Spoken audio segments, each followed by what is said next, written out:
Baik, acara sudah bisa dimulai. Bismillahirrahmanirrahim. Assalamualaikum warahmatullahi wabarakatuh.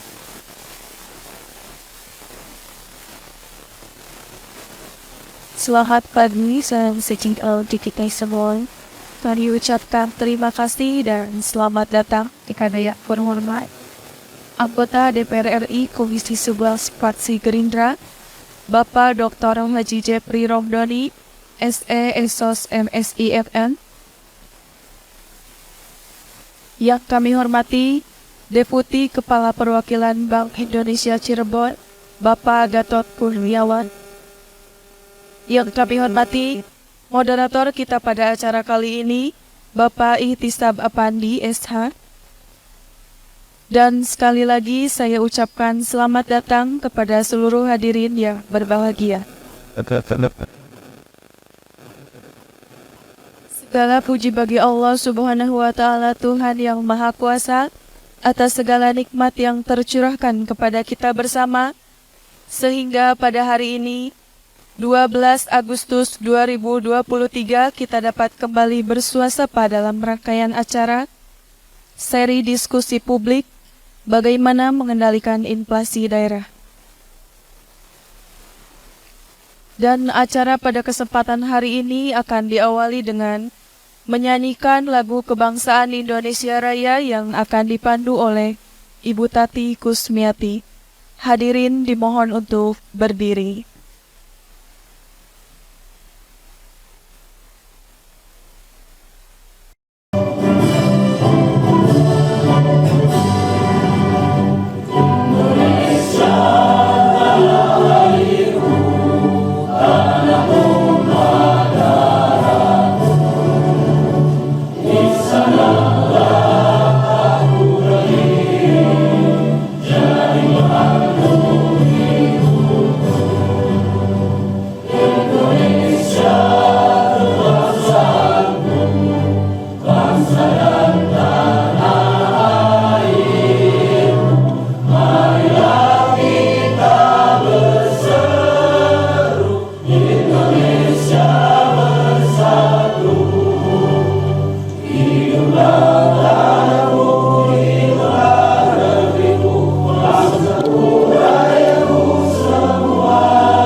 Hadirin dipersilahkan duduk kembali.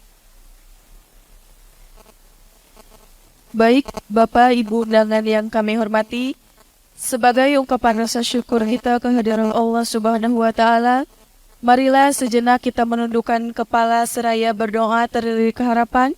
Semoga rangkaian acara pada hari ini dapat berjalan dengan lancar. Dan doa akan dipimpin oleh Ustadz Saiban.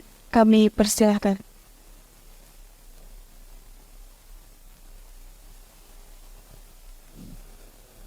Assalamualaikum warahmatullahi wabarakatuh. A'udzu billahi minasyaitonir rajim.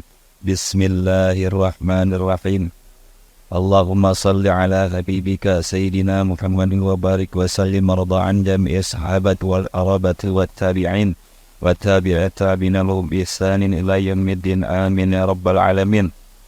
Allahumma asibna ala kiraatina hadha sawaban jazilan wa azra min ta'ziman ataqabbal min taqabbulan lisanan jamilan jalilan وأوصل الصواب ما قرأناه وأزرى ما فعلناه إلى حضرة النبي المصطفى سيدنا ومولانا محمد رسول الله صلى الله عليه وسلم وآله وأصحابه وأزواجه وذرياته وإلى أرواح جميع الأنبياء والمرسلين وإلى الملائكة المقربين والكروبيين وإلى أرواح جميع الأولياء والعلماء والشهداء والصالحين اللهم اجعلنا والدينا ومشايخنا وأمواتنا ومن أحسن إلينا ولمن له حق علينا ولمن أوصانا واستوصانا وقلدنا عندك بدعاء الخير أجمعين اللهم جميع للقبور من جميع المؤمنين والمؤمنات والمسلمين والمسلمات خصوصا الروحي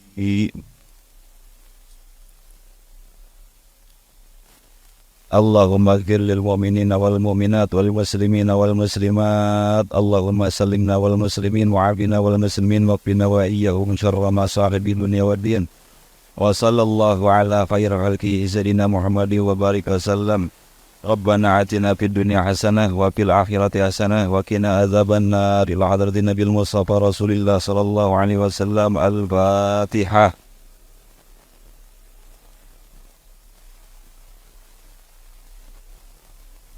Assalamualaikum warahmatullahi wabarakatuh. Terima kasih kepada Ustadz Seleban yang telah kami pimpin. Hadirin dan undangan yang berbahagia, masuklah kita kepada acara yang kedua, yaitu acara pokok. Dan untuk sesi ini kami persilahkan kepada moderator untuk memandu jalannya acara ini. Kepada yang terhormat Bapak Ihtisab Apandi, saya persilahkan.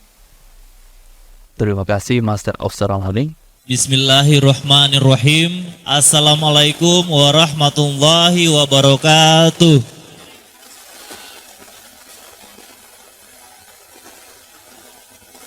Yang sama-sama kita hormati anggota Komisi 11 DPR RI kita dari fraksi Partai Gerindra Dapil Jabar 9 SMS Subang Majalengka Sumedang, Bapak Dr. Haji Jeffy Romdoni MSc MM.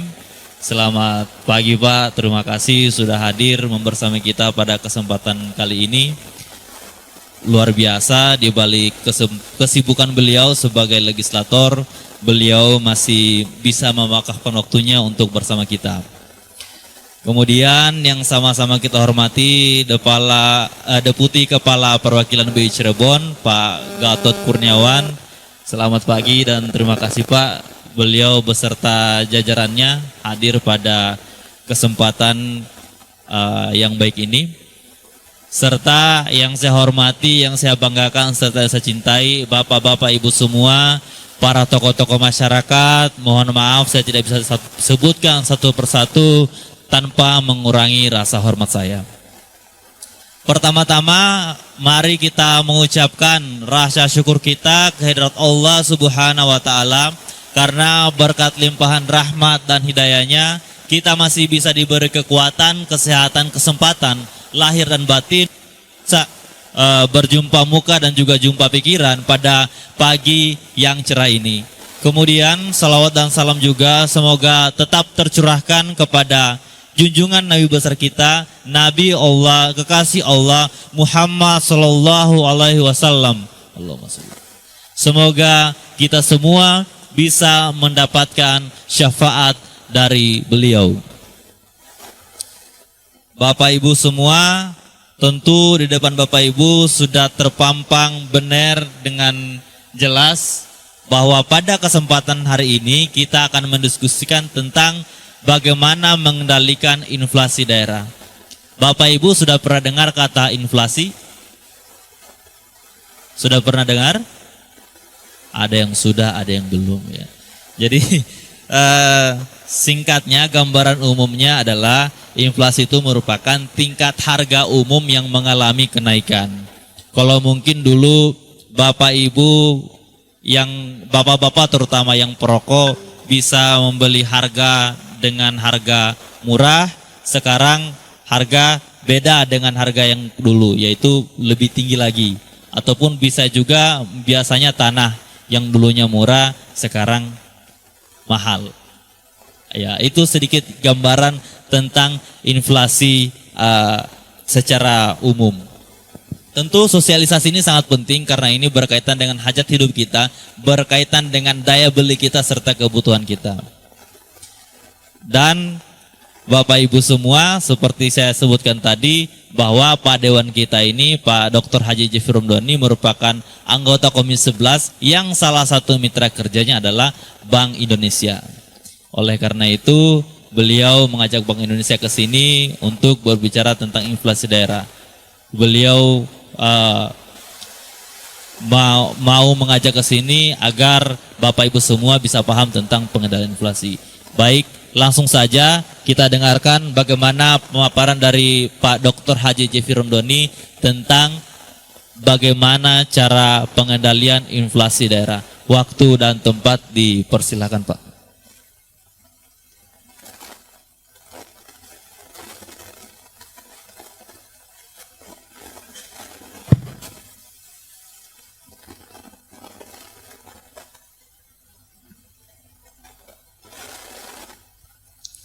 Bismillahirrahmanirrahim. Assalamualaikum warahmatullahi wabarakatuh. Alhamdulillah, nahmaduhu wa nasta'inuhu wa nastaghfiruh wa na'udzu billahi min syururi anfusina wa min sayyiati a'malina. May yahdihillahu fala mudilla lahu wa may yudlilhu fala hadiya lahu. أشهد أن لا إله إلا الله وحده لا شريك له وأشهد أن محمدا عبده ورسوله اللهم صل وسلم على سيدنا محمد وعلى آله وأصحابه أجمعين ومن تبعهم بإحسان إلى يوم الدين يوم لا ينفع المال ولا البنون إلا من أتى الله بقلب سليم. Yang terhormat Pak Gatot Kurniawan selaku Deputi Kepala Perwakilan Bank Indonesia Cirebon, dan juga Mas Moderator Mas Ikhtisab Afandi. Cuma saya ingin nanya, senang dipanggil Ikhtisab, senang dipanggil Fandi ini? Fadi aja Pak, yang mudah. Depannya terlalu berat kayaknya ya. Dan juga para warga yang kebetulan bisa hadir pada kesempatan ini. Kalau saya lihat profilnya ini dari Kecamatan Argapura ya. Ada yang dari Argalingga gak? Ada? Oh, Talagar. Sukadana ada?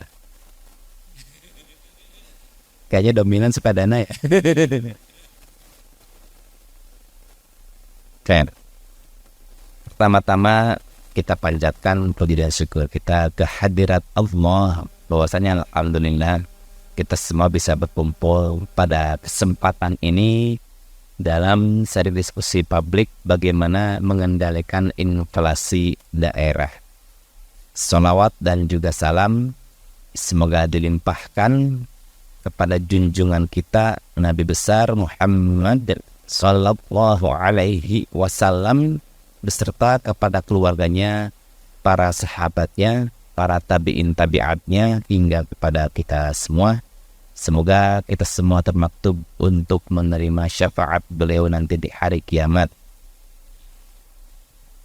Nah, tadi mungkin ada sedikit dijelaskan kaitannya dengan inflasi.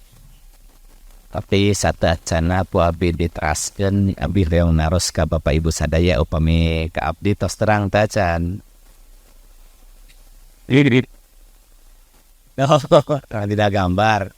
Jadi mending gambar mending aslina. Alhamdulillah turnuhun. Nah, mungkin Bapak Ibu tinggal mentos mirang pangitanya inflasi tanawan pangitanya. Tadi kan MC sekali kan jelaskan. Jadi mun misalnya kapungkur harga ayah satu bumi TTSA di peser ku harga 100 juta di tahun 80-an nama benden pangintannya. Mau nyampe pangintannya digit lagi, nol lagi atas tambahan gitunya. Tapi bendanya kan sama itu juga. Nah, di dia kan artinya ada beberapa kenaikan harga barang. Yang mana disebutnya nilai uangnya itu sendiri digitnya nambahan, tapi melemah tuh ya karena harus dengan jumlah yang lebih banyak lagi. Panginten upami menuju zaman sekolah bahalama, pasti Bapak Ibu anu masih mengenal angka nate mun koin nate 5 perak gitunya aya. Jadi mun boga sekolah teh cukup 100 sampai 300-nya. Aya nama cekap moal. 1.000 itu 1.000 geng cekap teh eta teh.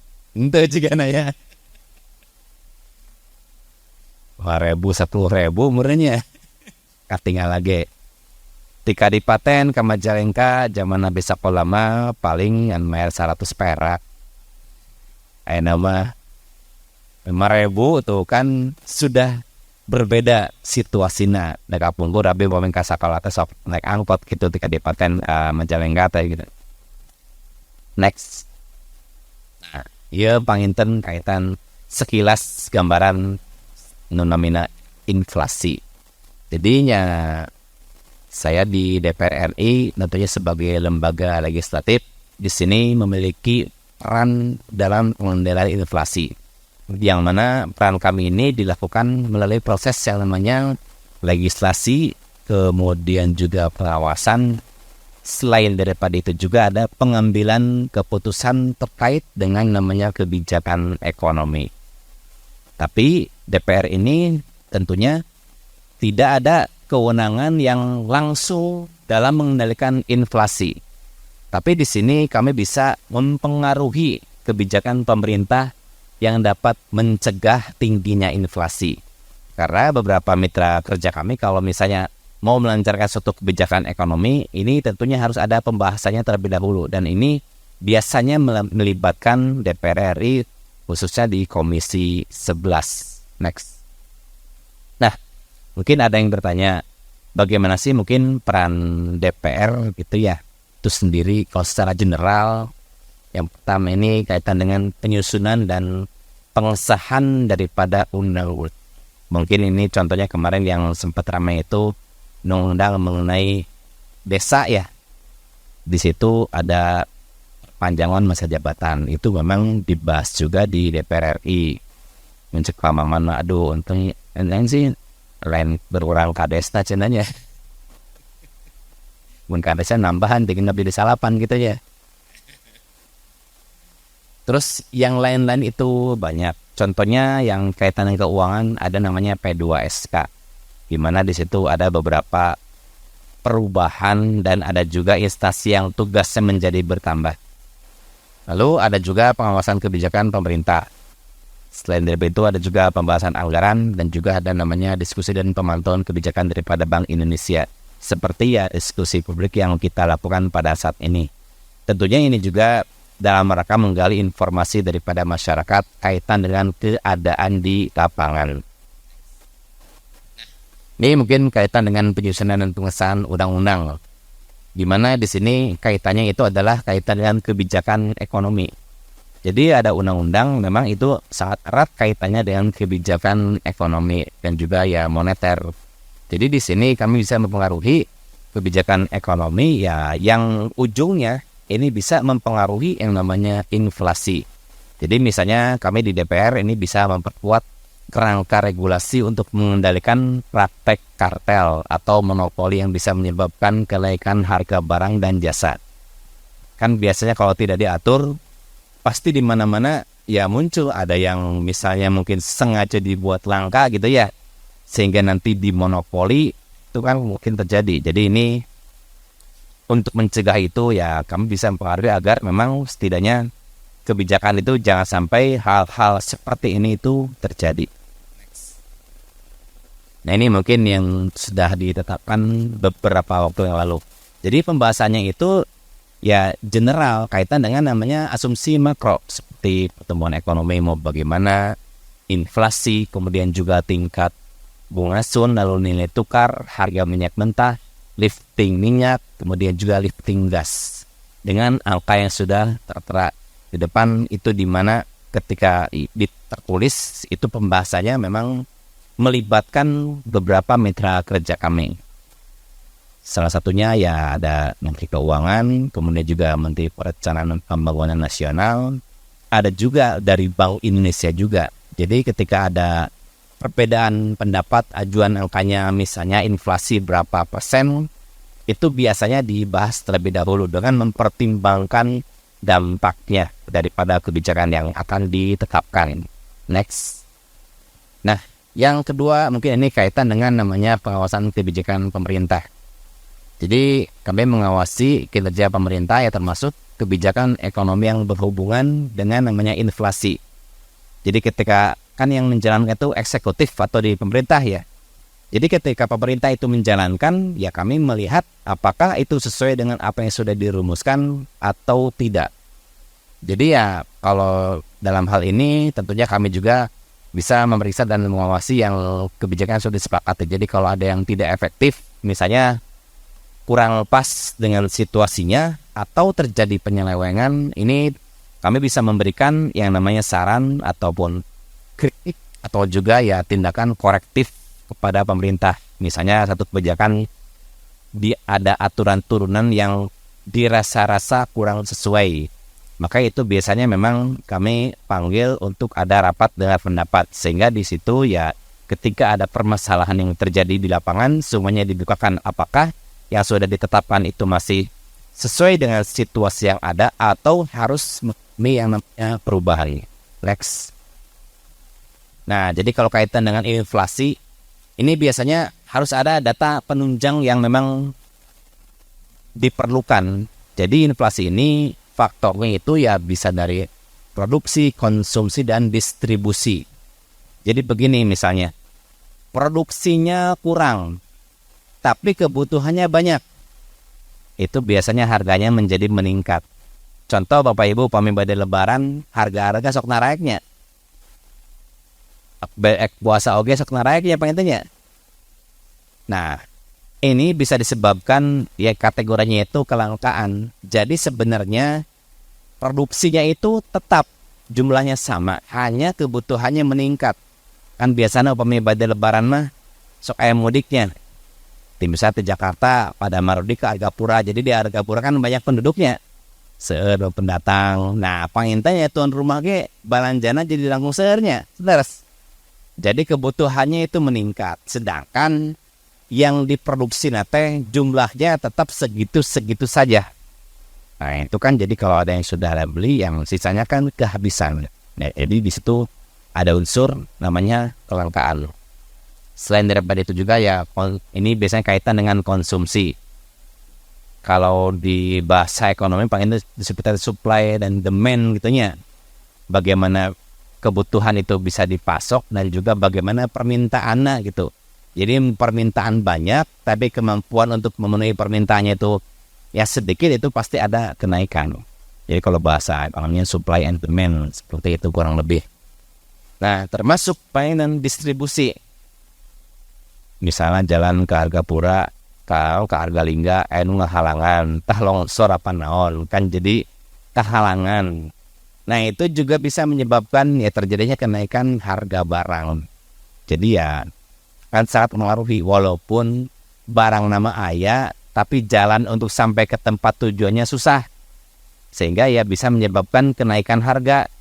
Mungkin salah satu contoh kalau BBM di Papua berbeda dengan di sini.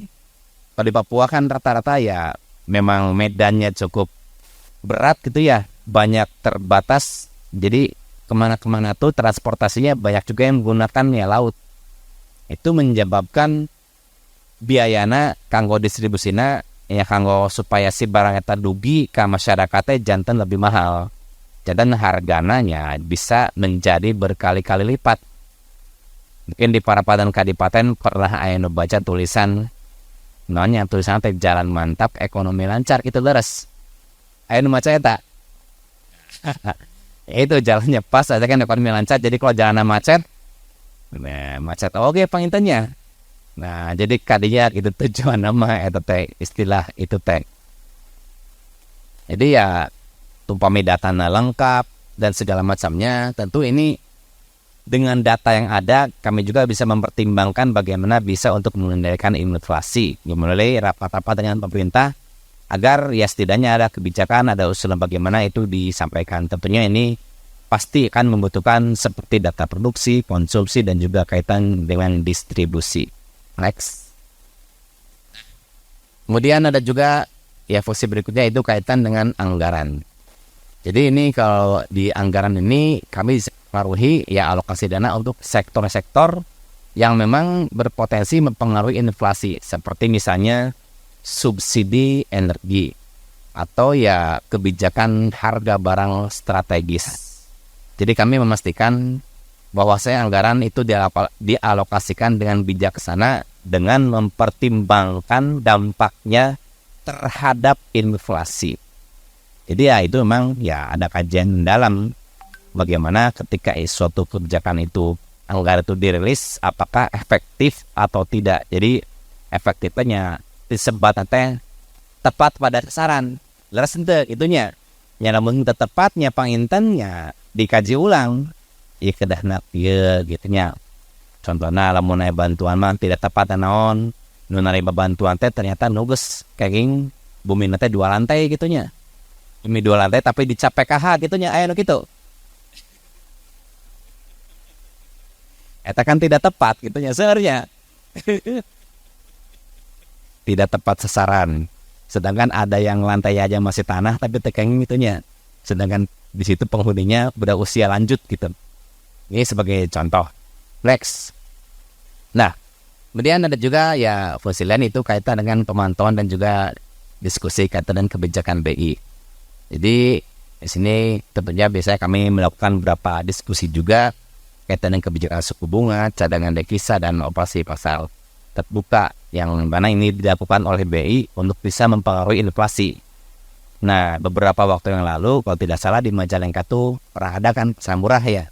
Itu memang di situ saya sebagai anggota legislatif mendorong agar kegiatan itu terjadi. Jadi rupanya di tempat lain itu sudah dilakukan tapi di Majalengka belum. Saya kebetulan ketika dengar kabar itu pas ada di kantor BI di Jakarta, ya akhirnya saya sampaikan di Majalengka tolong diadakan. Akhirnya ya dari pusat koordinasi Jawa Barat ya larinya ke Pak Gatot juga ke Cirebon ya.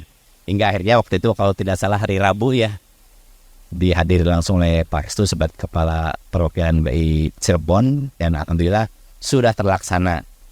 Kemarin ketemu dengan Pak Sekda seperti itulah. Jadi memang ya bisa kami juga mendorong agar satu kebijakan itu direalisasikan. Next. Nah, ini mungkin yang pernah terjadi beberapa waktu yang lalunya. Jadi ada harga cabai dan bawang ini ya bisa waktu itu tahun 2022 bulan September. Ini dua komponen ini menyebabkan inflasi itu terjadi. Tapi per 2022 di bulan Desember itu turun 1% karena ya di sektor pertanian ini cukup banyak jadi meningkat. Jadi kebutuhan itu ya terpenuhi. Karena terpenuhi jumlahnya ada, akhirnya harganya pun terjangkau. Nah, jadi pada prinsipnya itu ya disinilah kami memang mengamati. Jadi banyak beberapa hal yang bisa menyebabkan inflasi terjadi. Misalnya kalau kata kepala BI Pak Hestu itu pernah menyampaikan jenis perokok itu salah satu yang menyebabkan inflasi naik juga katanya. Bagi nanti kita sama Pak Gatot kenapa rokok bisa menyebabkan kenaikan inflasi kaitan dengan tembakau ya seperti itu. Jadi Pak Mamang ngerokok kuatnya salah satu penyumbang juga itu. Next.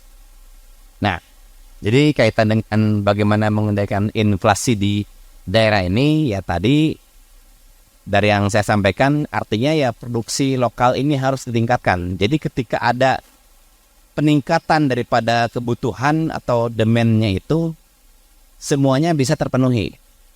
Jadi akhirnya kan harga bisa stabil. Tapi ketika terjadi kelangkaan ya yang terjadi itu adalah ya menjadi mahal.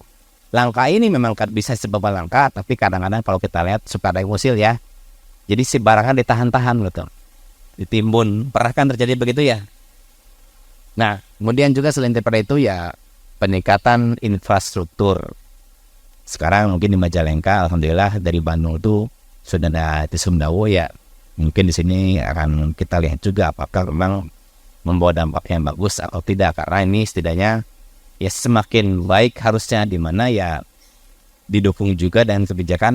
Mungkin ada beberapa entah September atau Oktober Husen itu kalau tidak salah akan dialihkan ke sini, jadi ditutup. Jadi di Majalengka ya akan ramai. Selain daripada itu juga harus ada namanya pengawasan harga dan juga distribusi. Jadi kalau misalnya ada yang memasang harga yang tidak wajar akan teridentifikasi dari awal, dan ini akan dilakukan penanganan bagaimana supaya harga itu agak bisa kembali turun.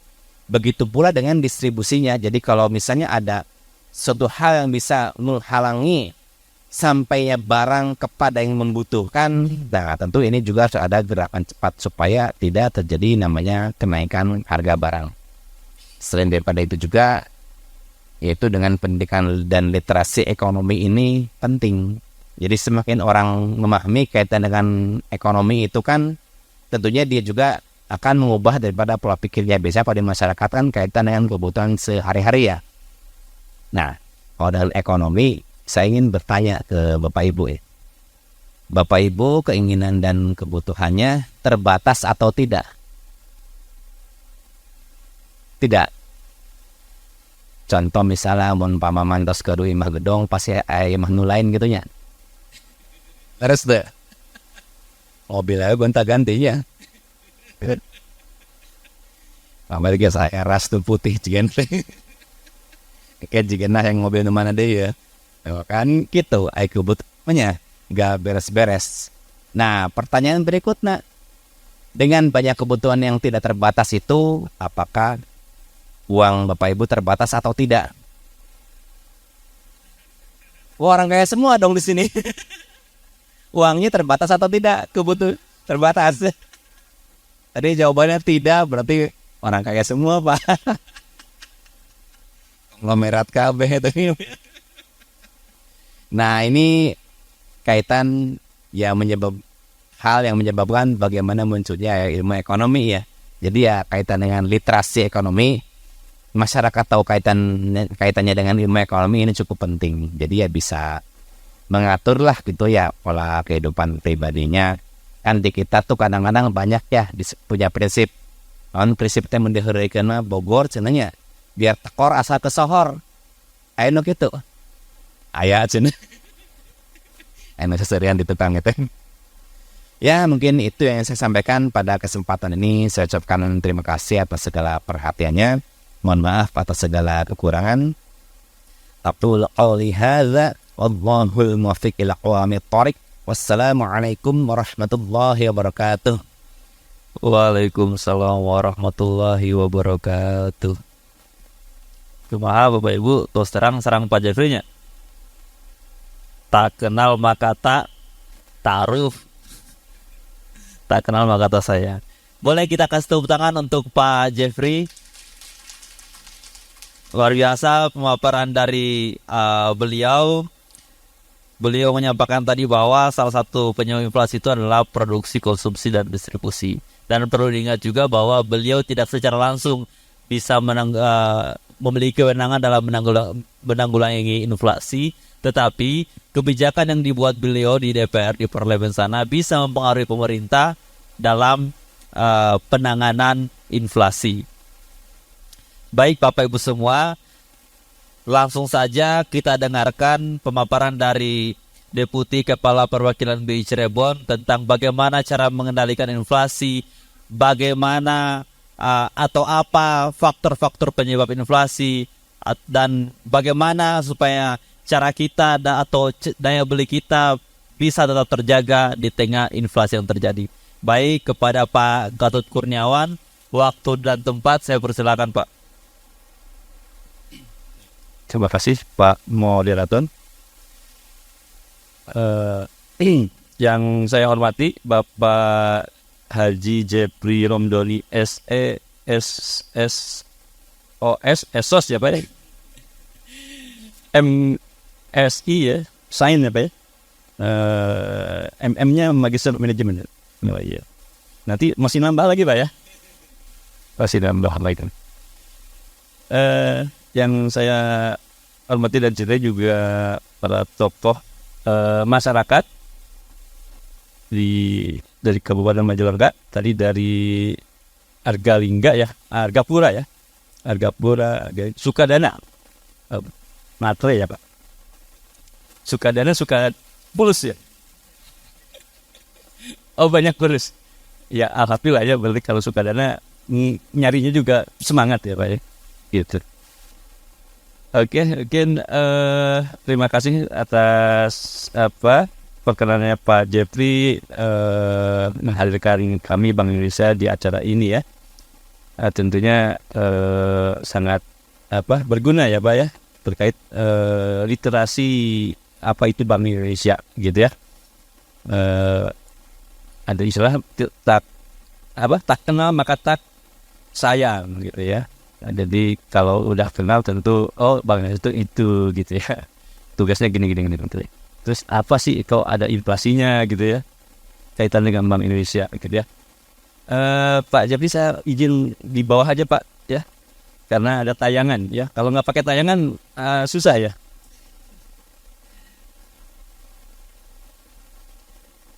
Baik, tentu sebelum ke inflasi, Bapak Ibu tentu bertanya-tanya kenapa ada BI, ada anggota DPR ini ya. Tentu kaitannya di mana gitu ya. Lanjut. Nah ini, jadi Bank Indonesia itu adalah lembaga otoritas moneter ya di Indonesia ini ya. Bank namanya nama lain dari Bank Indonesia adalah Bank Sentral Republik Indonesia gitu ya. Banyak yang menyamakan Bank Indonesia itu dengan bank-bank lain ya, makanya ada Bank BI gitu ya. Kan biasa Bank Mandiri gitu ya, Bank BNI, Bank BRI. Nah kalau BI, Bank BI gitu ya.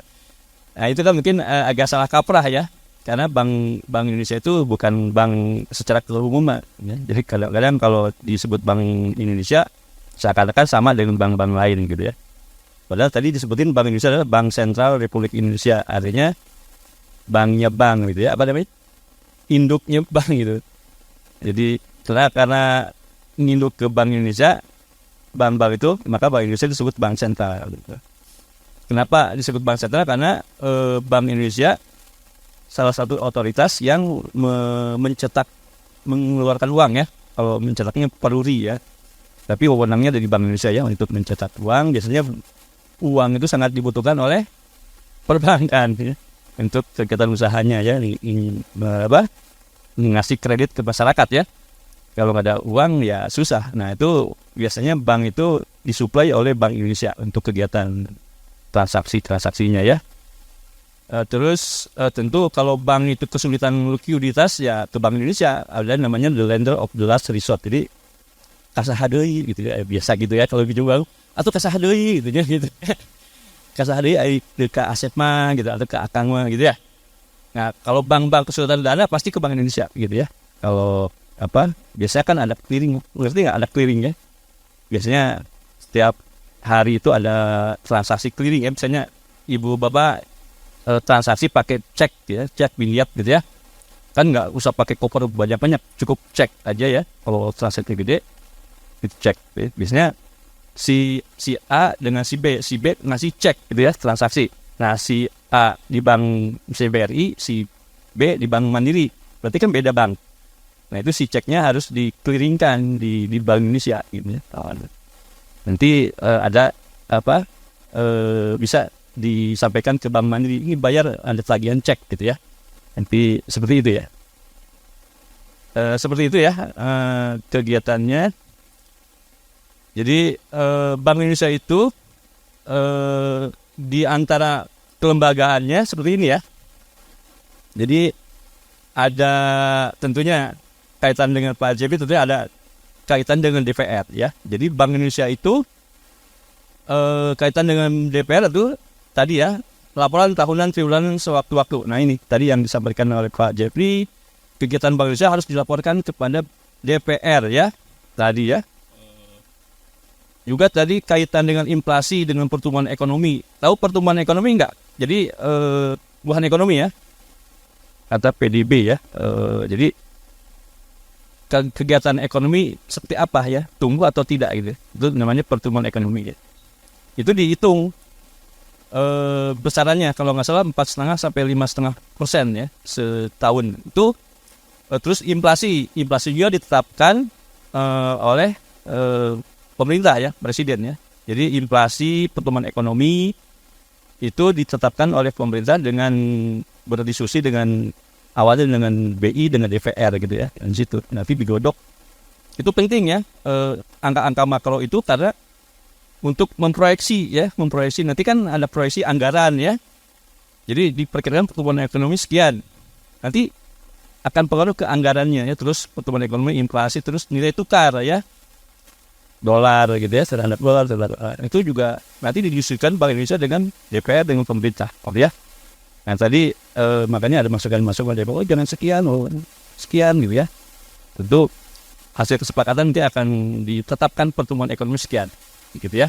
Juga nanti kalau ada perkembangan dunia global yang menyebabkan inflasi, pertumbuhan ekonomi turun gitu ya, dolar meningkat, nah itu nanti dibahas lagi. Ada namanya revisi apa ya? Revisi pertumbuhan ekonomi gitu ya. Karena tentu kalau pertumbuhan ekonomi global turun, negara turun, inflasi naik, tentu pengaruh ke proyeksi anggaran ya. Anggaran tentu nggak bisa sekian lagi, harus dinaikkan gitu. Terus apa? Biasanya ke ini Pak ya,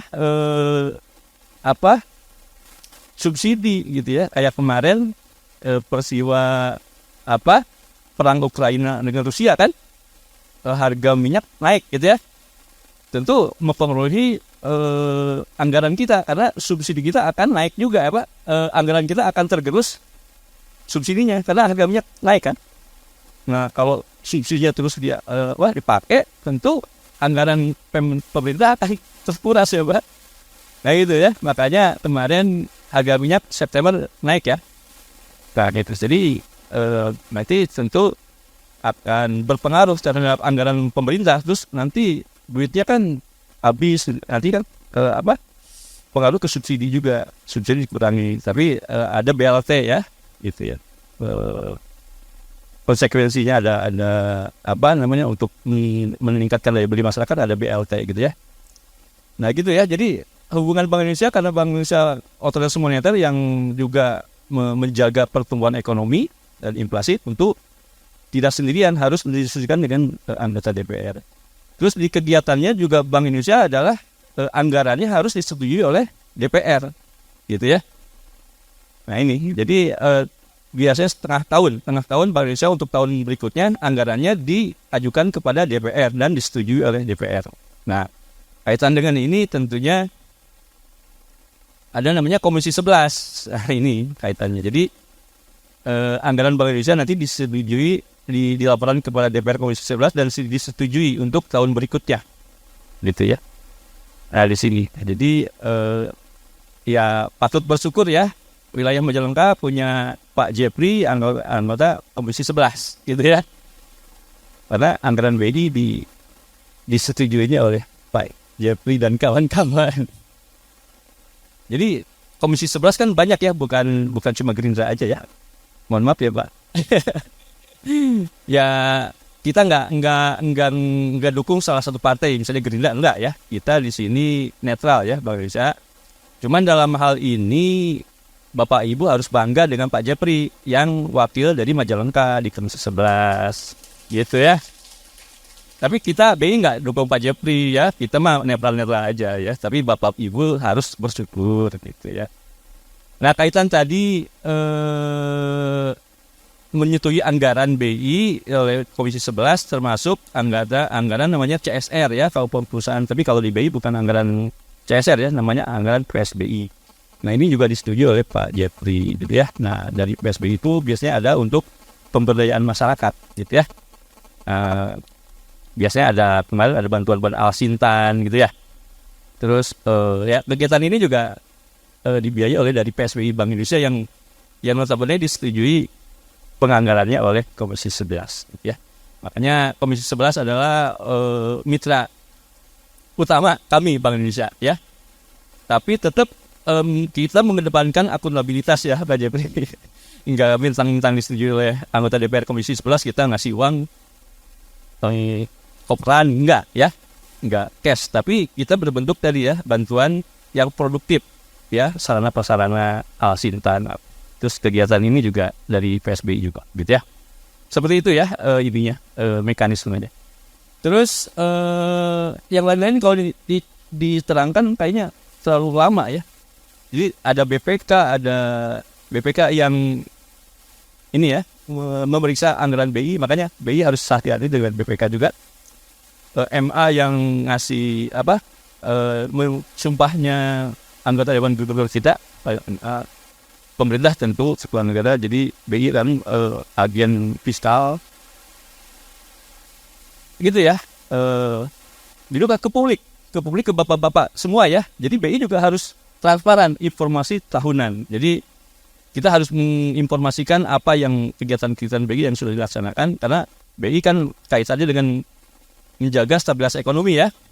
Tentu harus dilaporkan apa kegiatannya kepada masyarakat.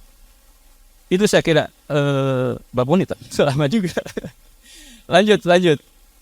Nah ini Bapak Ibu tadi saya bilang tak kenal maka tak sayang, maka Bapak Ibu mungkin di kesempatan ini perlu diberikan literasi ya tentang Bank Indonesia. Jadi tujuan tunggal Bank Indonesia sesuai undang-undang adalah satu, cuman mencapai dan memelihara kestabilan nilai rupiah. Kenapa? Di sini penting sekali rupiah, karena rupiah itu sangat penting ya. Karena rupiah itu seperti darah dalam tubuh ya. Kalau darahnya beku, meninggal ya. Meninggal gitu ya. Darahnya ngocor terus, saya orang diabetes itu lama-lama meninggal. Karena darah itu sangat penting ya di dalam tubuh. Jadi darah juga tentu bisa sehat dengan kita sering olahraga apa gitu ya, makanan yang sehat-sehat gitu ya, jangan gorengan dulu ya, nanti kolesterol ya. Jaga kesehatan, maka tentu darahnya akan sehat. Juga darah juga akan terpengaruh dari pihak luar ya, dari luar misalnya angin-anginan dulu, begadang dulu gitu ya. Tentu darah di dalam tubuh juga akan terganggu. Nah gitu juga uang gitu ya.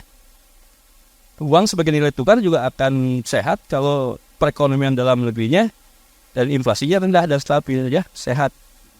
Terus tadi gangguan dari luarnya juga akan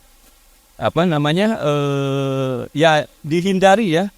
Nah ini peran Bank Indonesia dalam stabilitas sistem keuangan itu menjaga stabilitas sistem keuangan di Indonesia gitu ya.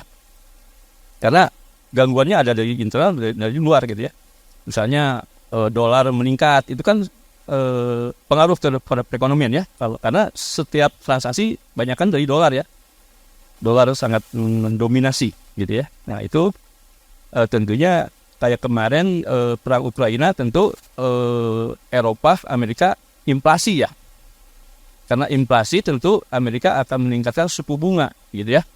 Nah suku bunganya akhirnya mendorong pelarian modal dari Indonesia keluar ya. Karena orang yang investor itu cari untung gitu.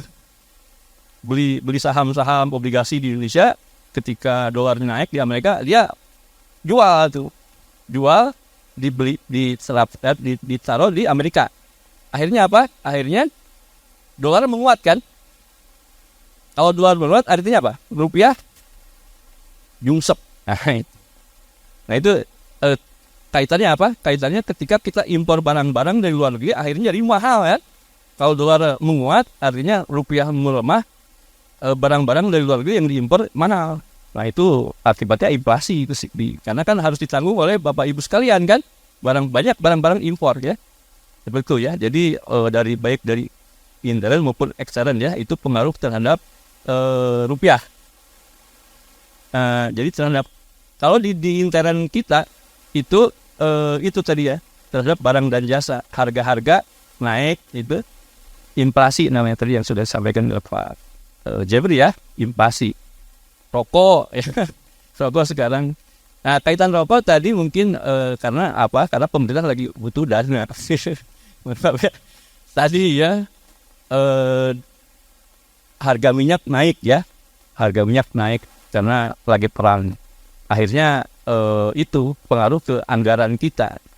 Tentu kan kita harus beli minyak dari luar, walaupun kita punya produksi minyak tapi sedikit ya, masih banyak impornya minyak, crude oil ya. Itu jadi akhirnya APBN tertekan gitu ya, karena harga minyak yang harus dibeli mahal. Nah, makanya pemerintah tentu akan mengambil sumber-sumber penghasilan dari yang lainnya. Salah satunya apa? Cukai rokok. Cukai rokok. Jadi gitu. Ya apa boleh buat seperti itu ya. Pemerintah salah satu, walaupun rokok mengambil uang bapak-bapak, tapi ya emang itu salah satu sumber dana pemerintah ya, cukai rokok. Makanya setiap beberapa ini harga cukai rokok itu naik gitu ya. Makanya harga rokok terus meningkat.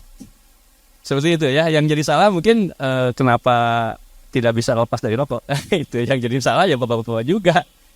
Iya kan? Iya. Kalau ditabungkan bisa jadi motor tuh ya. Iya, itu ya. Seperti itu ya. Jadi tadi pengaruh dari dalam negeri namanya terhadap barang dan jasa, jadi ya, inflasi namanya. Kedua terhadap mata uang negara lain namanya kurs ya. Ada dolar, JPY, ada macam-macam ya. Mata-mata uang negara lain. Jadi nilai rupiah itu Bank Indonesia harus menjaganya. Jadi namanya cinta bangga paham rupiah gitu ya. Karena setiap transaksi kita pakai uang ya.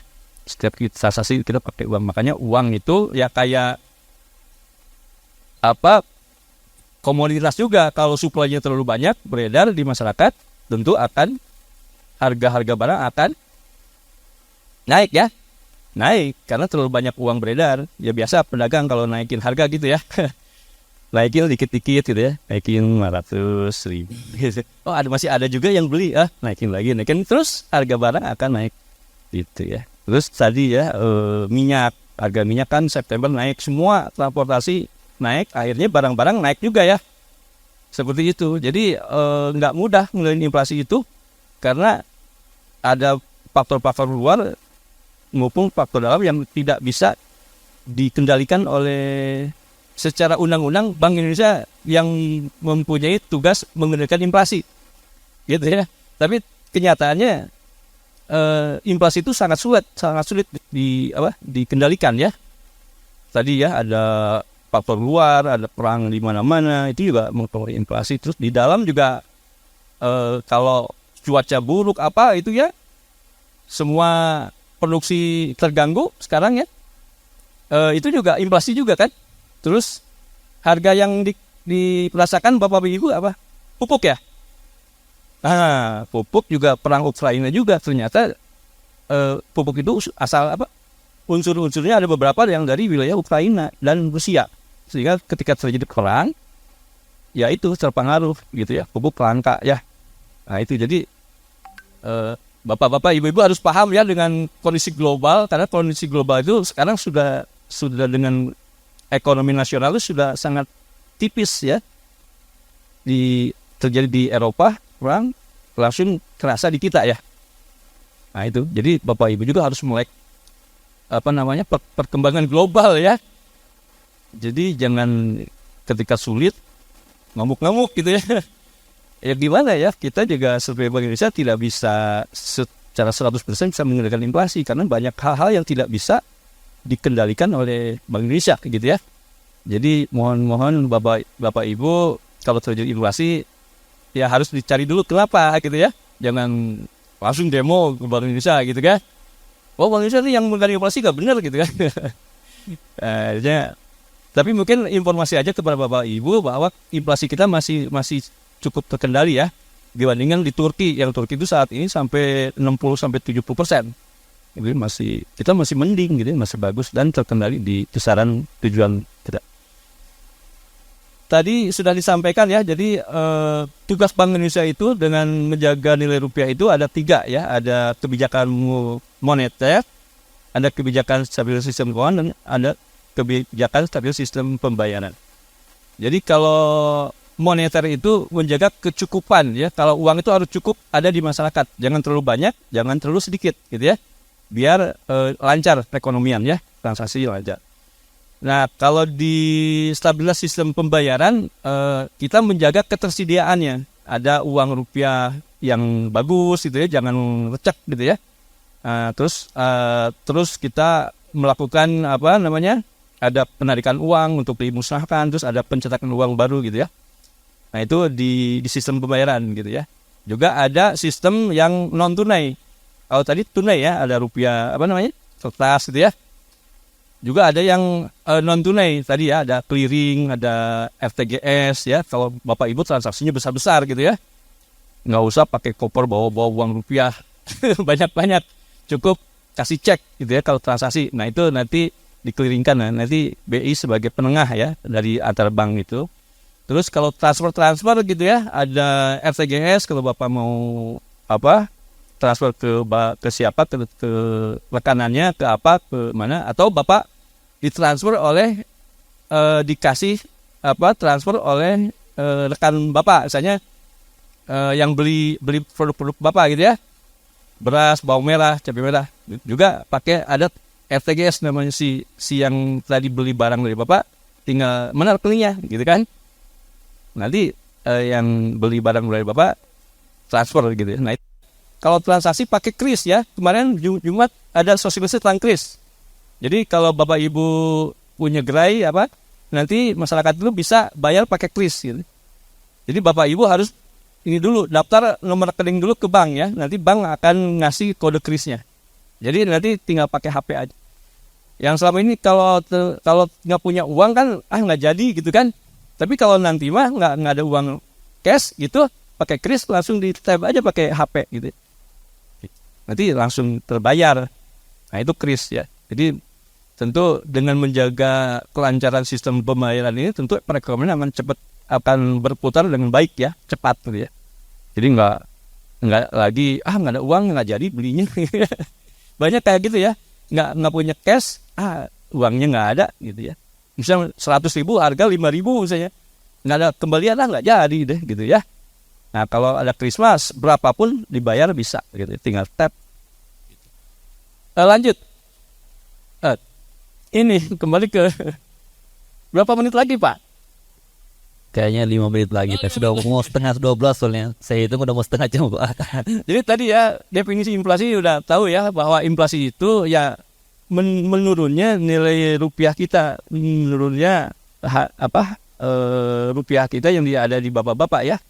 Tentu kalau inflasi rendah stabil, tentu daya beli masyarakat terjaga, investasinya iklim kondusif, perekonomian bagus, tentu akan mendatangkan investor dari luar negeri. Tentu perekonomian akan positif dan masyarakat akan sejahtera. Kebalikannya, kalau inflasinya tidak terjaga, berarti kan nanti daya beli bapak-bapak akan tergerus ya, uang habis gitu ya. Setiap ada upah habis, setiap jual komoditas habis gitu ya. Karena barang-barang yang dibeli untuk kebutuhan meningkat. Nah, ini kaitannya dengan beras misalnya. Ternyata beras itu dibeli oleh ada yang ngumpulin ya. Barang itu balik ke Cipinang dulu, balik lagi ke kita gitu ya. Akhirnya harga beras naik ya. Jadi walaupun produsen bapak-bapak belum tentu ketika makan pingin beras harganya rendah, belum tentu ya. Ya kebanyakan masyarakat tentu harus beli di warung-warung. Nah itu mekanismenya katanya ke Cipinang dulu, dibawa bertelek-telek ke Cipinang, balik lagi, akhirnya harganya tinggi. Ya, itu kan inflasi juga. Nah, tentu kalau inflasi tadi tinggi, tentu tidak sejahtera ya. Banyak uang habis mulu. Gitu. Lanjut. Nah, ini jadi ternyata inflasi itu dipengaruhi oleh sisi supply dan sisi demand. Sisi supply itu ada produksinya terganggu. Ini kalau ada inflasi ya, tentu produksinya terganggu tadi ya. Produksi terganggu tadi ada salah satunya pupuk ya, pupuk mahal, susah didapat. Terus cuaca, hujan mulu, kemarin hujan mulu, rusak kan.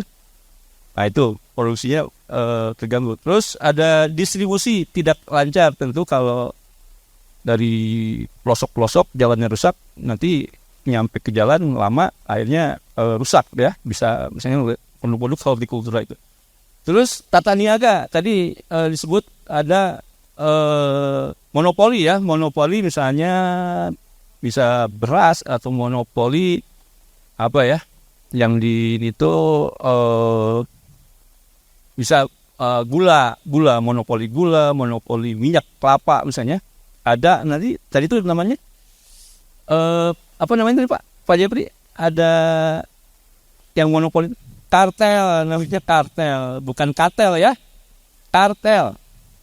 Kalau kartel untuk masak, kalau kartel itu ya itu monopoli, ada kelompok-kelompok yang memonopoli dan mempermainkan harga. Ini tata niaga yang tidak baik ya. Itu juga menyebabkan inflasi ya. Biasa kalau kartel itu biasanya matiin dulu pesaing ya, harga jatuhin murah, akhirnya pesaing pada bergelimpang. Kalau udah pesaingnya mati, baru dia kendalikan harga gitu. Nah itu akhirnya harga naik, itu kartel. Itu naiknya BBM ya, BBM juga dari sisi supply tentu akan berpengaruh ya. Terus satu lagi sebetulnya ada ekspektasi ya, ekspektasi itu apa namanya? Kalau Bapak Ibu ada berita-berita, wah minyak kelapa akan langka, maka akan terjadi apa? Panik ya, panik buying. Nah, itu ekspektasi namanya. Jadi ekspektasi itu terpengaruh oleh berita-berita negatif. Ekspektasi namanya ya. Jadi wah takut nanti nggak bisa masak apa, akhirnya borong itu. Padahal nggak ada apa-apa. Nah itu namanya panik buying ya. Itu juga inflasi juga. Salah satunya lagi ada dari sisi supply, juga ada sisi demand ya, permintaan. Jadi misalnya, nah ini kalau pemerintah banyak proyek-proyek ya, tentu ada uang-uang untuk ini ya, memperlancar proyek-proyek pembangunan pemerintah. Nah tentu bagus, sebetulnya untuk perekonomian akan meningkat. Tapi kalau nanti terlalu overheating namanya ya, pertumbuhan ekonomi terlalu tinggi dan uang beredar terlalu banyak di masyarakat, tentu akan meningkatkan harga-harga. Ini juga pengaruh negatifnya seperti itu ya. Jadi harus dikendalikan juga ya. Terus bertambahnya penduduk juga. Penduduk tentu akan banyak yang harus dikasih makan ya, biaya. Nah itu juga inflasi masuk. Terus ada HBKN ya, tadi ya, Lebaran, Nataru itu ya. Itu tentu akan meningkatkan konsumsi. Gitu ya. Euforia COVID selesai. Kayak kuda lepas di gedongan ya, 2 tahun dikungkung, ketika dilepas gitu ya, berkonsumsi, berwisata. Tentu itu juga meningkatkan konsumsi. Nah yang jadi masalah di sisi produksinya belum pulih gitu ya, pupuk masih mahal gitu ya. Jadi ketika masyarakat berbondong-bondong ke tempat-tempat wisata pingin makan, ya akhirnya mahal harga-harga kan, karena di sisi produksinya masih belum pulih. Nah itu ya. Nah ini kaitannya dengan Bank Indonesia seperti ini. Jadi Bank Indonesia itu dengan kebijakan moneternya tentu akan salah satu yang pokoknya itu untuk menjaga uang beredar di masyarakat gitu ya. Jadi ketika dirasa terjadi uang beredar terlalu banyak di masyarakat, maka BI akan menarik kembali uang di masyarakat. Jadi gini mekanismenya. Ketika dirasa Bank Indonesia uang terlalu banyak di masyarakat, maka Bank Indonesia akan kaitannya dengan suku bunga akan menaikkan atau menurunkan. Salah. Ada uang, ada hadiah enggak? Menaikkan suku bunga. Nah, tapi bukan suku bunga perbankan, tapi BI akan meningkatkan suku bunga acuan yang BI, ya itu namanya BI secondary repo rate. Kalau dulu BI rate lah ya. Jadi BI ada suku bunga acuan yang kebijakan untuk mengendalikan uang beredar. Jadi BI akan meningkatkan suku bunga acuan BI nanti sebagai acuan di ada namanya pasar uang antar bank. Jadi bank-bank itu biasanya ada jual beli surat-surat berharga ya di pasar uang antar bank. Nah seperti itu, ada saham, obligasi apa gitu ya. Nah ketika BI meningkatkan suku bunga, maka BI akan menarik dana dari perbankan ya. Jadi BI akan menawarkan surat-surat berharga gitu ya. ada obligasi, saham apa gitu ya. Nah, ini ada tadi disebutin ada nama OPT, operasi pasar terbuka.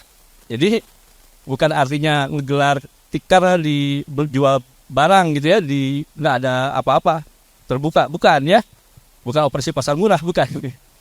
Jadi OPT itu adalah operasi pasar terbuka, adalah operasi pasar. Jadi BI akan menjual surat-surat berharga berdasarkan apa? Di lelang pada perbankan. Jadi misalnya BI perlu mengambil uang 1-2 triliun gitu ya, maka BI akan menjual surat-surat berharga di pasar uang. Nah, kenapa bisa dibeli oleh perbankan? Karena tadi suku bunganya naik ya. Biasanya suku bunga BI itu untuk acuan diskon ya. Tahu kan diskon? Jadi diskon ini gini. Jadi harga surat berharga itu 1.000. Diskonnya 10%. Berapa tuh? 1.000 dari 10%, 10% dari 1.000 berapa? 10 ya? 100 ya? 100 gitu ya. Nah misalnya ada surat berharga yang tenornya sebulan misalnya ya. Nah dibeli saat ini dengan diskon, artinya belinya seberapa sekarang? Dari 1.000 selisih dari 100 jadi berapa? 900. Jadi perbankan itu beli 900 rupiah. Nanti sebulan kemudian perbankan akan menerima berapa? 1.000. Nah itu namanya diskon. Gitu. Ya, jadi gitu ya di pasar uang antar bank nanti dilelang, pasar terbuka namanya lelang. Siapa yang berani akan beli, nanti kalau udah cukup sejumlah uang yang akan ditarik, ya BI selesai hentikan gitu ya. Nah artinya bank-bank ketika beli itu dananya habis kan? Bukan habis, berkurang kan? Nah ketika dana bank berkurang, bank akan mengambil dana dari masyarakat. Caranya apa? Sama tadi ya. Menaikkan juga suku bunga, tabungan, dan deposito gitu ya. Nah gitu, jadi nanti masyarakat akan senang naruh di bank, masuk buat gitu. Nah, akhirnya nanti uang-uang beredar di masyarakat akan tersedot ya. Nanti nilai rupiah akan stabil lagi. Nah itu mekanisme sederhananya seperti itu ya, kebijakan moneter Bank Indonesia.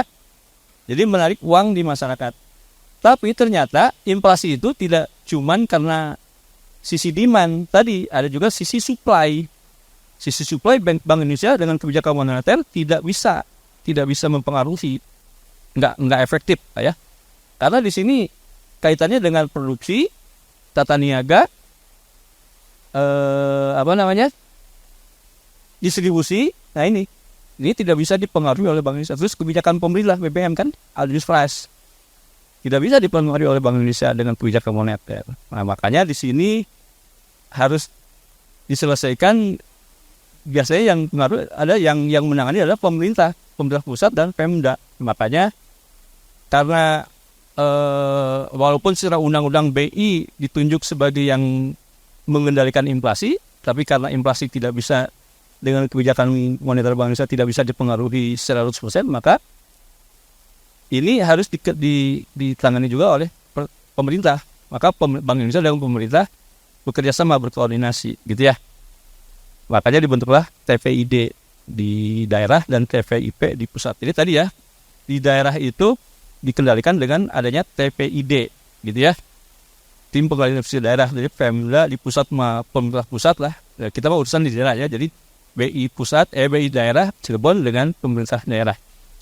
Mohon izin Pak Gatot. Lagi. Waktu sudah menunjukkan pukul 11.40. Oke. Bentar lagi mau sholat Zuhur. Sedikit lagi ya. Jadi tadi ya, jadi dikendalikan oleh TPID. Tadi ada operasi pasar waktu HBKN gitu ya. Ada gerak GNPIP, gerakan tanam cabai rame-rame gitu ya. GNPIP itu dilaksanakan. Itu untuk mengendalikan. Terus tentu di luar itu tentu kaitan dengan Bapak Ibu semua. Apa yang bisa dilakukan ya tadi di sisi produksi itu ya. Bapak Ibu bisa meningkatkan sisi produksinya. Misalnya ada petani cabai, bawang merah, beras apa gitu ya. Nah itu tapi ternyata tidak mudah tadi ya. Tadi ada gangguan pupuk gitu ya, ada apa-apa itu. Terus belum menguasai tekniknya, terus pemasarannya nggak bisa ya. Nah itu tentu peran kami di Bank Indonesia juga sampai ke bawah. Itu kami membentuk namanya klaster-klaster ya. Coba ke halaman berapa ada klasternya, halaman terakhir kalau nggak salah. Sedikit lagi ya, mohon maaf ya. Dikit lagi. Ini malah gongnya nih. lanjut terus paling bawah. Lanjut. Terus profil klaster binaan BI Cirebon. Siapa tahu nanti informasi sangat berguna. Jadi klaster-klaster yang diinisiasi oleh Bank Indonesia adalah cabai merah kelompok tani Mekar Mulia, Argalingga. Ada dari Argalingga? Ada ya. Nah, terus Indramayu. Jadi beras kalau nggak salah, padi. Terus bawang merah Kabupaten Majalengka. Ada juga yang dari Panyawian, Argapura. Ada. Tahu ada binaan BI di situ? Ada ya? Sip. Ada kelompok tani Sri Makmur, Indramayu, padi, kelompok sawah deket. Jadi intinya di klaster ini kita bagaimana caranya biar petani itu bisa bertani dan bercocok tanam dan bisa apa namanya? Tadi menghindari gangguan-gangguan ya. Seperti tadi pupuk, kita memperkenalkan padi organik ya. Satu padi organik, terus padi organik udah ada di Ustadz Maman ya, Almijan.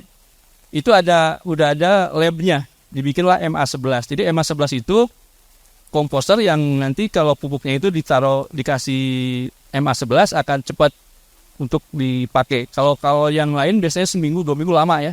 Kalau MA11 cepat, semalam sudah siap untuk besok dipakai untuk pupuk gitu ya. Gitu ya. Terus tentu dengan organik ini Bapak Ibu yang punya di situ ada peternakan kambing sangat bagus ya, karena itu akan bahan baku menjadi MA11 nantinya campurannya. Jadi kalau MA11 sudah punya bahan baku pupuknya sudah ada, nanti kambing-kambing yang mungkin di Bapak Ibu ada langsung dicampurin, itu langsung bisa dipakai untuk hortikultura. Nah, tentu akan tadi ya, kondisi pupuk yang mahal bisa diatasi gitu ya. Nah, itu jadi artinya nanti Bapak Ibu kalau mau belajar silakan gitu ya ke ke klaster-klaster kami, binaan kami, gimana proses membuat klaster-klaster gitu ya. Juga tadi pemasaran mungkin sulit gitu ya. Bisa nanti dihubungkan dengan produsen olahan cabai merah, bawang merah ada tuh. Monita di Kuningan itu bawang merah. Terus kalau cabai mungkin kalau susah bikinlah itu di Simakmur yang di Pak Tatang, ya Argalingga Palasari, Pak Tatang itu ada bikin cabai merah olahan. Nah, belajar ke situ gitu ya. Gitu. Jadi nanti bisa aja nanti kalau potensial jadi klaster bisa jadi binaan BI juga. Nanti tapi kita nanti akan ada proses seleksi ya. Dilihat ke lapangan. Itu ya. Jadi dengan klaster tentu nanti kalau perang sendirian kan kalah ya. Tapi kalau rame-rame dikerubutin kan kita misalnya perang lah ya ekonomi itu ya. Kalau sendirian dengan rame-rame tentu akan lebih kuat rame-rame ya. Maka buatlah kelompok-kelompok tani gitu kan. Bersatu. Nanti tentu akan bisa melawan tadi ya mafia-mafia yang suka mempermainkan harga gitu. Karena inflasi itu ternyata karena tata niaga yang tidak baik, salah satunya banyak rantai-rantai yang sehingga ketika masuk dibeli oleh masyarakat gitu ya. Tapi kalau misalnya kita ada binaan namanya pasarmu ya Pak, online. Jadi kalau online nggak ada lagi rantai yang panjang sehingga nanti akan masyarakat akan murah. Itu juga nanti bisa pasarmu yang di cabai itu udah terhubung dengan pasarmu Pak. Jadi bisa menjual di pasarmu gitu ya. Bapak tinggal cukup nanti perlu cabai lihat di pasarmu aja ada nggak. Jadi kirim. Ya sekarang kan zamannya startup ya, teknologi ya, cukup di HP udah bisa. Seperti itu. Jadi terkait inflasi itu tentu peran bapak-bapak ya mungkin di produksi ya, karena di sini banyak petani ya, petani ya, KWT petani atau gabungan kelompok petani. Tentu kaitan dengan inflasi ini, kalau produksinya bagus meningkat, tentu inflasinya akan terkendali gitu ya. Nah, adapun tadi kemarin juga ada nanya, Pak sudah banyak produksinya tapi harganya jadi turun. Ya emang seperti itu ya. Kalau barangnya banyak tentu harga akan turun. Nah artinya ya harus pakai pola tanam juga ya. Jangan sampai menutup mata nanam tahu-tahu inflasi karena deflasi ya, harga murah karena lagi panen raya. Jadi bapak-bapak ibu bagusnya kan lihat-lihat, kalau orang lain lagi tanam jangan dulu di kesempatan lain mungkin. Ya mungkin kalau borasnya susah ya karena tergantung air. Tapi kalau komoditi lain mungkin bisa diakalin ya. Jadi jangan sampai terjadi panen raya gitu. Terus nanti mungkin pasca panen, jadi dibikinlah produk-produk cabai olahan ya, cabai kering, cabai bibit cabai gitu ya. Itu bisa dibikin olahan. Mungkin di sini ada ibu-ibu KWT, ibu-ibu yang ngerti olahan cara ngolah itu, mungkin dibentuk aja nanti bisa belajar ke Pak Tatang gitu ya. Gitu. Jadi itu juga menghindari ketika harga turun. Jadi nggak rugi banget karena akan diserap oleh industri olahan selanjutnya. Gitu ya. Jadi kita harus cerdas juga ya. Jangan gitu-gitu aja. Kalau gitu-gitu aja nanti rugi, banyak ruginya. Tapi kalau cerdas, lihat sikon, tentu akan menghindari kerugian. Nah, salah satu caranya ya belajar di kelasan-kelasan kami ya, di BI ya. Gitu ya. Yang bisa saya sampaikan terkait materi ini, mudah-mudahan Bapak Ibu paham tentang pengendalian inflasi ini. Dan kita ada kewajiban juga bersama kita bisa kendalikan inflasi. Jadi ya di pihak kami Bank Indonesia tentu ada dengan TPID ya, ada operasi pasar, ada sidak terhadap distributor yang nakal gitu ya, dengan Pemda. Terus untuk inflasi juga BI membuat klaster-klaster. Nah Bapak Ibu dikaitan dengan ini bisa juga belajar di klaster-klaster Bank Indonesia gitu ya. Nanti insya Allah kalau misalnya sana prasana ngomong aja ke Pak Jeffrey gitu ya, Pak perlu ini gitu ya. Seperti itu ya. Jadi kita bersama-sama kendalikan inflasi. Oke? Oke, mungkin mudah-mudahan Bapak Ibu paham tentang inflasi ini, dan tentu Bapak Ibu bisa berperan juga dalam hal pengendalian inflasinya. Oke? Wabillahi taufiq wal hidayah. Wassalamualaikum warahmatullahi wabarakatuh. Waalaikumsalam warahmatullahi wabarakatuh. Boleh kita kasih tepuk tangan untuk Pak Gatot Kurniawan. Terima kasih Pak, pemaparan yang sangat jelas kepada kita semua.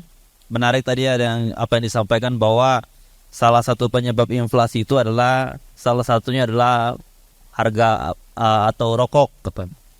Tapi bagi perokok Pak, orang-orang yang merokok itu orang yang nasionalismenya tinggi karena menyumbang pajak terbesar bagi negara, yaitu cukai katanya.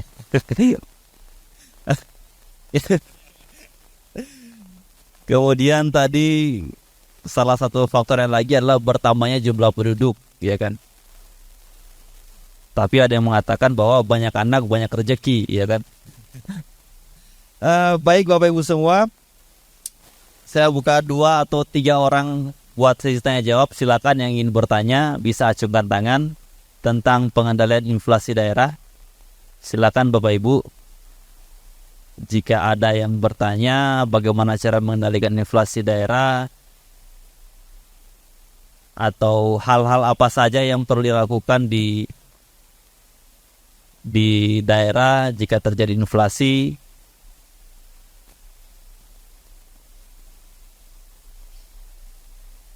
Silakan, ada yang bertanya mungkin?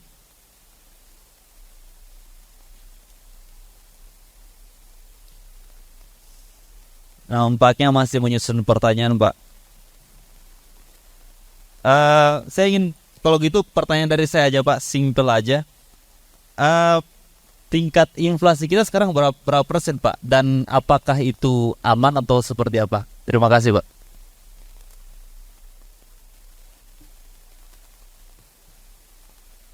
Ya, kalau secara keseluruhan gitu ya, masih di kisaran 3 plus minus 1 sebagai target itu Pak, target nasional Pak.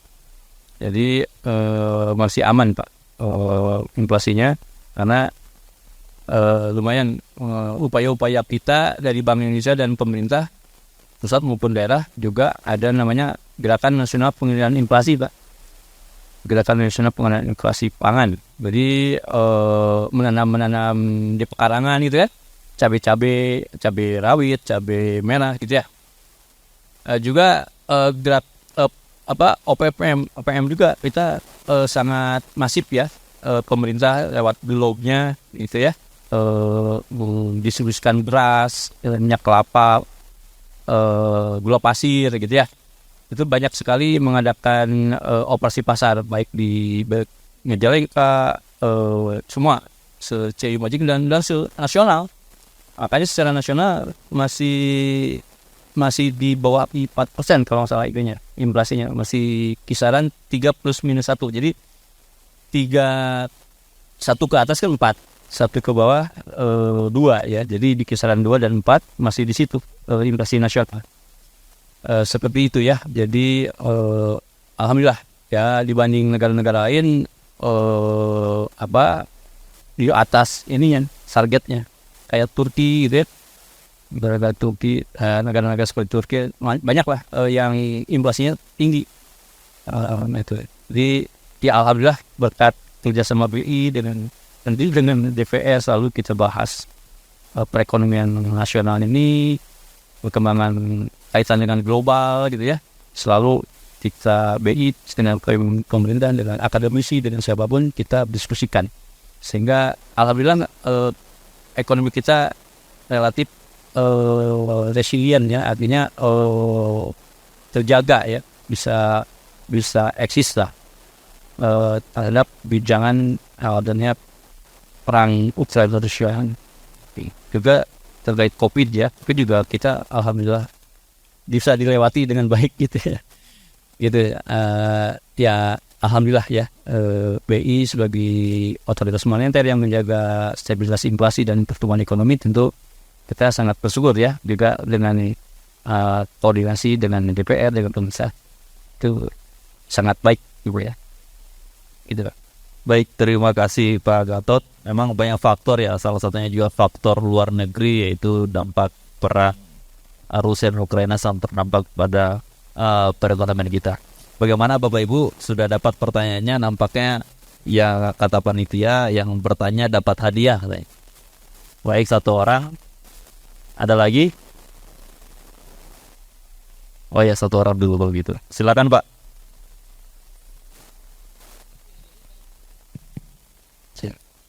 Bismillahirrahmanirrahim. Assalamualaikum warahmatullahi wabarakatuh.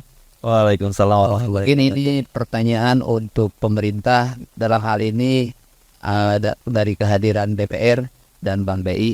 Ini mengenai inflasi, bahwa kenaikan harga secara umum dan terus menerus. Apakah jangkauan masyarakat ini, khususnya harga sembako nih, apakah pemerintah dan BI punya keinginan untuk menurunkan lagi harga sembako? Karena ini harapan masyarakat. Kayak BBM itu yang memang sangat sulit didapat dan harga mahal. Beli BBM ngantri, beli minyak dan apa itu memang sangat mahal. Nah, kami berharap dari masyarakat bawah ada keinginan dari pemerintah dan BI untuk adil segera menurunkan harga-harga sembako itu. Mungkin sekian, terima kasih. Assalamualaikum warahmatullahi wabarakatuh. Waalaikumsalam warahmatullahi wabarakatuh. Mohon maaf, namanya siapa Pak? Pak Maman. Kita kasih tepuk tangan untuk Pak Maman yang sudah mau bertanya. Bisa langsung dijawab Pak. Ada 1 pertanyaan ditujukan kepada narasumber dari BI dan juga dari DPR. Silakan Pak. Pak Gatot dulu ya. Ini gongnya. Ya, makasih ya. Pertanyaannya emang sangat mendasar ya. Tentu kita tidak bisa tadi lepas dengan kondisi global ya. kayak tadi ternyata kan selain BBM energi ya, yang terpengaruh juga tadi pupuk gitu ya. Itu. Nah dari sisi BBM kan tadi ya, akhirnya kita beli dolar, beli minyak dengan harga tinggi, akhirnya menguras anggaran pemerintah tentunya. Nah tentu berakibat dicabutnya subsidi BBM ya untuk tingkat tertentu kalau nggak salah.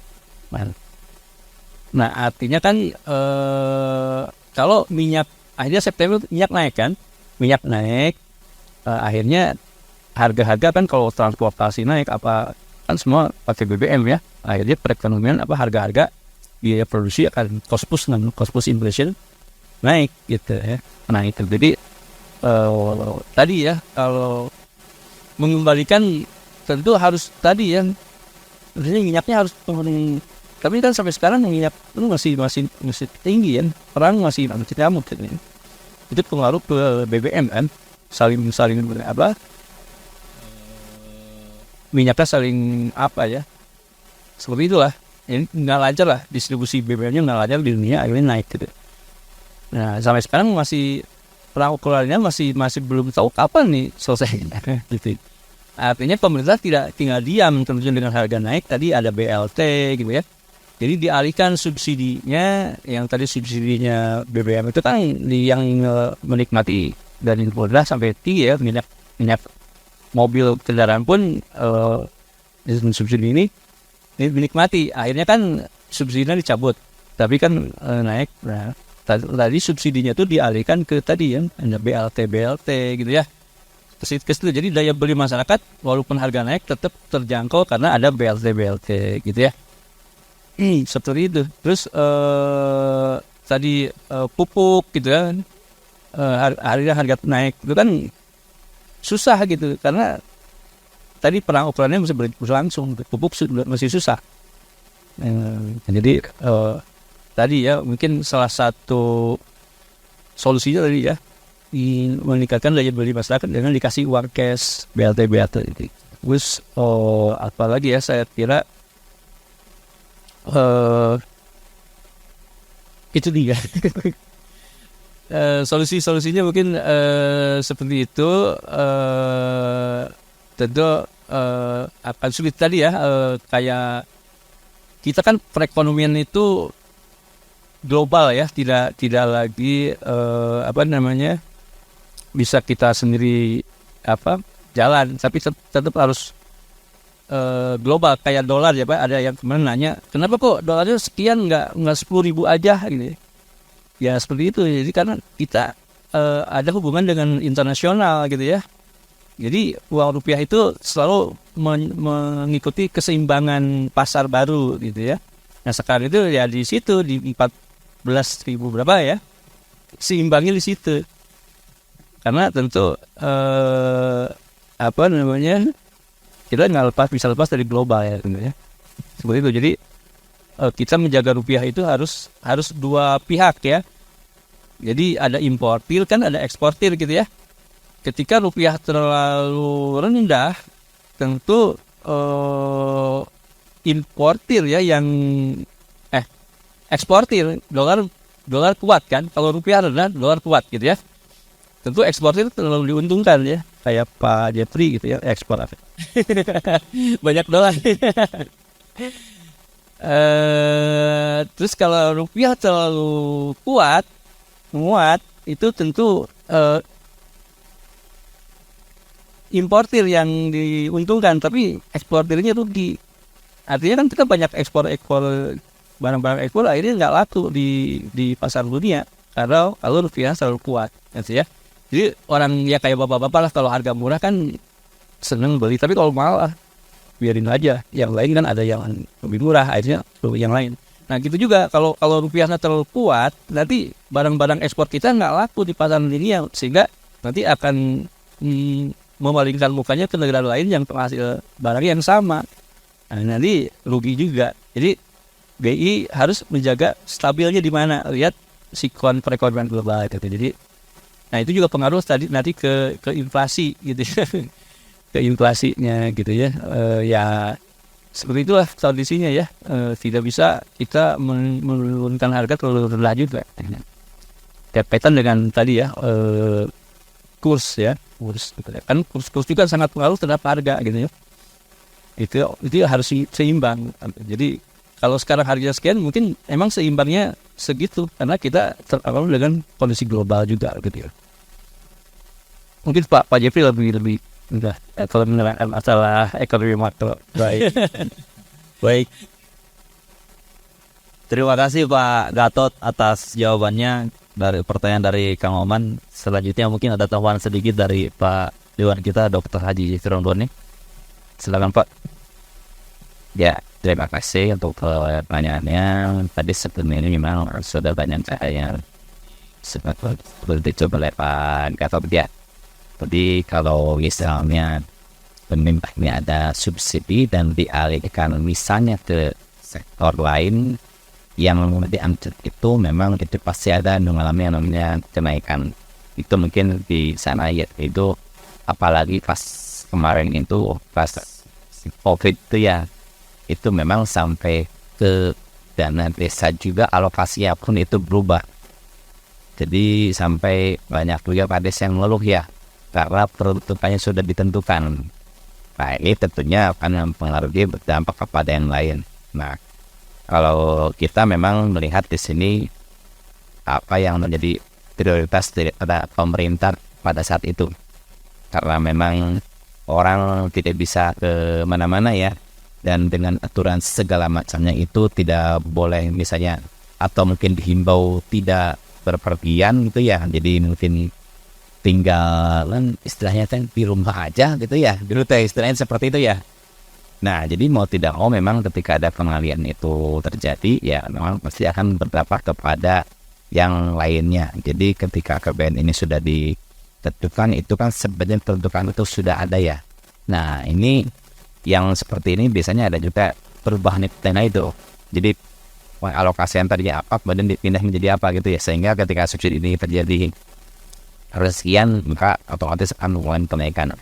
Nah, namun situasi ini tentunya selalu akan kita lihat juga ke depannya itu bagaimana kira-kira gitu ya.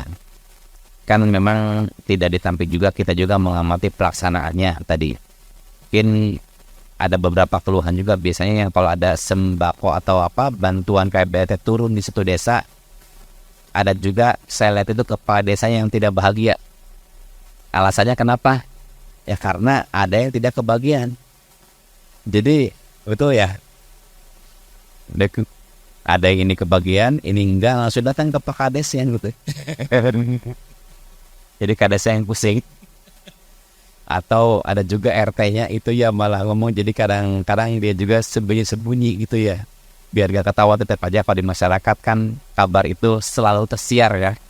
Itu mungkin yang sering kita dengar. Nah ini tentunya kami memang ketika ada hal seperti ini ya kita biasanya mendorong supaya tidak terjadi. Contohkan kadang-kala ya nggak ditampik juga di RT RW itu kadang-kala ada keberpihakan. Misalnya apa? Karena mungkin dia nggak dukung kades itu gitu. Itu kan masih ada begitu Pak. Jadi ini memang di kita tuh sebenarnya maksudnya seperti itu memang sudah sering kita bahas juga.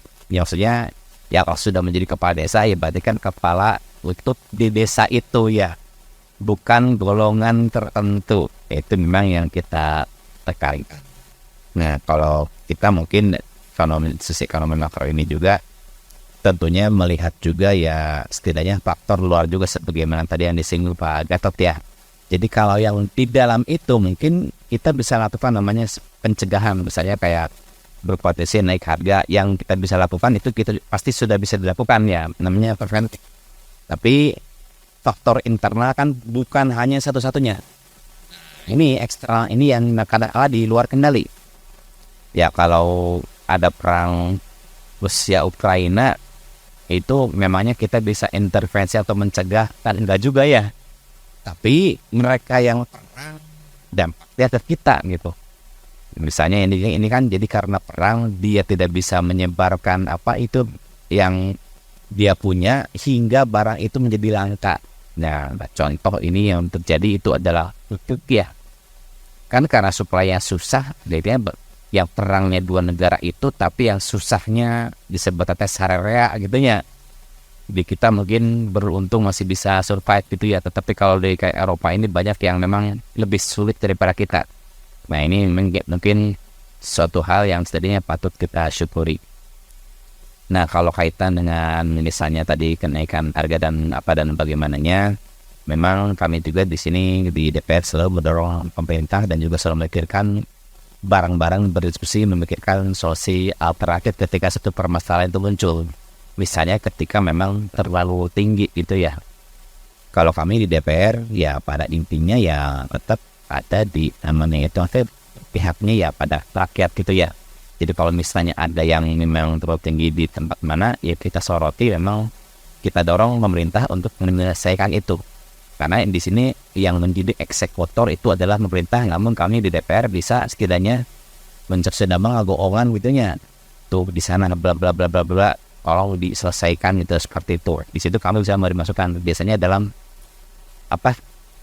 forum resmi yang dinamakan RDP atau rapat dengar pendapat. Kadang-kala kami juga mengadakan itu RDPU ya, rapat dengar pendapat umum, yang biasanya mendengar masukan dari berbagai kalangan. Nah itu kadang kita undang juga, misalnya ada akademisi ataupun misalnya mungkin ada dulunya pernah menjadi pejabat di pemerintahan, itu ya kadang kita undang juga.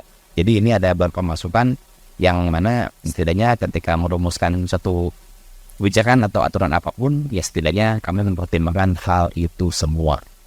Ya mungkin itu jawaban dari saya. Terima kasih. Terima kasih banyak Pak Dr. Haji Freddy. Siap.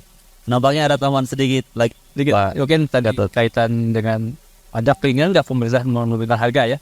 Pastinya. Tapi kan sebenarnya pembentukan harga kan ada banyak faktor. Tadi ada tatanan harga yang kurang baik gitu ya Pak Jibril ya. Misalnya banyak dimanfaatkan oleh pihak tertentu untuk mencari keuntungan sendiri, kayak ketika perang Ukraina kan CPO sangat tinggi ya. Kenapa? Karena penghasil biji-bijian, penghasil yang bisa dibikin minyak juga di wilayah itu. Ketika itu terganggu, Eropa kan kelabakan, akhirnya CPO yang dipakai gitu ya. Akhirnya CPO banyak diborong gitu kan. Makanya di kita kekurangan kan ya. Minyak kelapa naik kan, minyak kelapa. Nah yang jadi masalah itu tadi dimanfaatkan ya, walaupun ada kebijakan pemerintah, tapi tetap yang terutama yang curah ya Pak ya. Nah itu yang curah yang kekurangan. Disinyalir itu ternyata banyak juga pihak-pihak yang mengalihkan menjadi premium, dikempes gitu ya. Ya mungkin ini itu yang kami anggota TPID kaitannya dengan ini tentu akan sidak gitu ya, sidak ke distributor yang nakal gitu ya, yang menimbun gitu ya, seperti itu. Jadi harga itu kadang-kadang dipengaruhi oleh tadi ya mafia, ada tadi ya kartel gitu ya. Nah itu yang kalau diketahui udah ini DPR yang akan menindak ya Pak ya, akan menghukum itu yang melakukan mafia seperti itu begitu ya. Seperti itu ya. Jadi bisa menurunkan harga dengan cara tadi ya menindak pihak-pihak yang melakukan kecurangan seperti itu mungkin ya. CPID berjalannya ya untuk menurunkan harga gitu ya. Tentu kalau pihak-pihak yang ngambil untungnya setelah dibasmi tentu akan kembali normal ya. Misalnya minyak kelapa itu normal lagi ada, sehingga harga akan stabil lagi.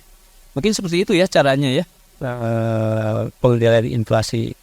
Dan Baik, terima kasih Pak Gatot Kurniawan, terima kasih juga Pak Dewan kita, Pak Dr. Haji Jifrum Doni. Bapak Ibu semua, dengan berakhirnya sesi tanya jawab tadi, karena kita dibatasi oleh waktu, maka berakhir pula acara sosialisasi kita pada siang hari ini. Semoga acara ini bisa bermanfaat bagi kita semua. Semoga kita semua bisa mengendalikan inflasi dengan baik dan juga aman. Sekali lagi mari kita kasih tepuk tangan untuk dua narasumber hebat kita. Terima kasih sudah mau meluangkan waktunya. Dan terima kasih juga kepada Pak Dewan kita yang sudah mengajak Bank Indonesia ke Majalengka ini agar masyarakat bisa teredukasi tentang cara pengendalian inflasi daerah. Lebih dan kurangnya saya mohon maaf. Saya sebagai moderator undur diri. Wabillahi taufiq wal hidayah. Wassalamualaikum warahmatullahi wabarakatuh. Saya serahkan kepada... Oh, tapi sebelum itu nampaknya ada penyerahan hadiah dulu ya kepada yang bertanya tadi. Boleh yang bertanya bisa ke depan.